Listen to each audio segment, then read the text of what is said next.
Queen Zara of the Vorthak Empire sat on her crystal throne overlooking the vast war room, where her generals planned the final assault on Earth. The blue planet had resisted their invasion for 3 long years, but now victory seemed within reach. Her violet skin shimmered under the bioluminescent lights as she studied the holographic displays showing human defensive positions.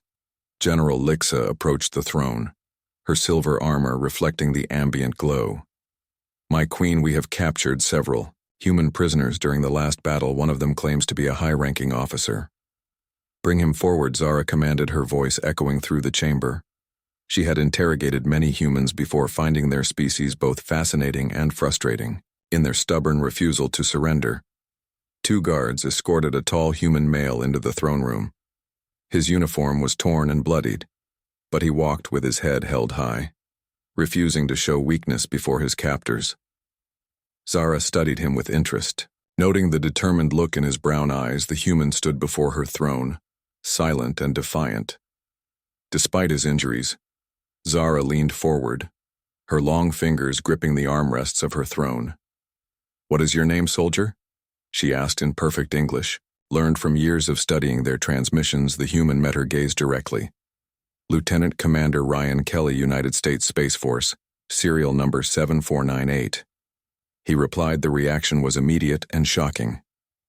Queen Zara jerked backward on her throne as if struck by lightning.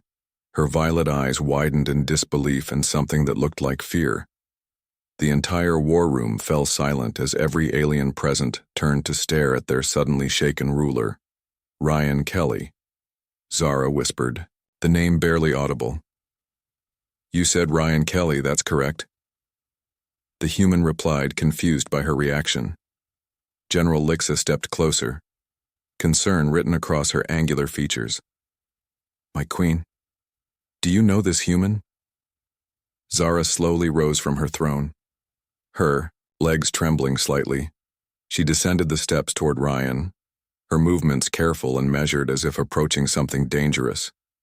When she reached him, she stopped just an arm's length away, studying his face intently. "You have her eyes," she said, softly, the same eyes whose eyes Ryan asked, his confusion growing. "Your grandmother," Zara replied, her voice thick with emotion. Margaret Kelly. Ryan's composure cracked for the first time since his capture. "How do you know my grandmother's name? She died when I was 12 because," Zara said, tears forming in her violet eyes. "I knew her. I loved her." The war room erupted in shocked murmurs and whispers. The Vorthak generals exchanged confused glances, unable to comprehend what they were witnessing there. Feared queen. The conqueror of 7 worlds was crying over a human prisoner 50 years ago. Zara continued, her voice growing stronger. "Margaret Kelly was part of a human exploration mission that crash-landed on our moon of Cathera. I was young, then barely past my coming-of-age ceremony when we found the survivors. Most of my people wanted to execute them as invaders. But something about Margaret stopped me. She told Ryan about how Margaret had learned their language and customs, how she had shared stories of Earth and humanity, how despite being a prisoner she had shown kindness and compassion to her captors. Even Zara herself, she taught me about human art and music." Zara said, smiling through her tears. She showed me pictures of her family, including a young boy named David, her son. Your father. Ryan stared at the alien queen, his world turning upside down. "My grandmother never mentioned being captured by aliens. She always said she was in a classified military accident. Margaret made me promise never to reveal what happened." Zara explained. She said it would cause panic on Earth and prevent future peaceful contact between our species. She believed that one day humans and Vorthak could coexist. "Then why are you invading us?" Ryan demanded, anger creeping into his voice.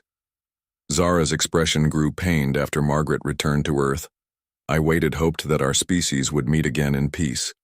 But decades passed with no contact. When our scouts detected human expansion into nearby systems, my war council convinced me that humans were a threat that needed to be eliminated before they became too powerful. I let my fear override Margaret's wisdom." The queen turned to address her assembled generals and officers. "This war ends now," she announced, her voice carrying absolute authority. "We withdraw all forces from the Sol system immediately." "My queen," General Lixa protested, "you cannot be serious. 1 human prisoner cannot change our entire strategy." He is not just any human, Zara replied firmly. He is Margaret's grandson. The grandson of the woman who showed me that humans and Vorthak are not so different. She taught me that strength lies not in conquest but in understanding.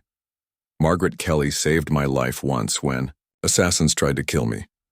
She took a blade meant for me. Zara turned back to Ryan. Your grandmother was the bravest person I ever knew. Human or Vorthak, she could have escaped our world several times, but she stayed to help injured Vorthak civilians. During a plague outbreak, she risked her life to save people who had been her captors. Ryan felt tears in his own eyes now, understanding why his grandmother had always spoken about the importance of compassion and seeing the good in all beings, even those who seemed like enemies. Will you help me end this war? Ryan Kelly, Zara asked, extending her hand in the human gesture Margaret had taught her so long ago. Will you help me honor your grandmother's memory by bringing peace between our worlds? Ryan looked at the offered hand, then at the alien queen who had been his enemy moments before, seeing now, not a conqueror, but a being capable of love loss and redemption. He reached out and took her hand for grandmother Margaret. He said, "For Margaret." Zara agreed, and so the war that had claimed millions of lives ended not with weapons or strategy, but with the power of memory, love, and the legacy of one remarkable human woman who had built a bridge between two worlds without either side knowing it until her grandson came face to face with an alien queen who had never forgotten her.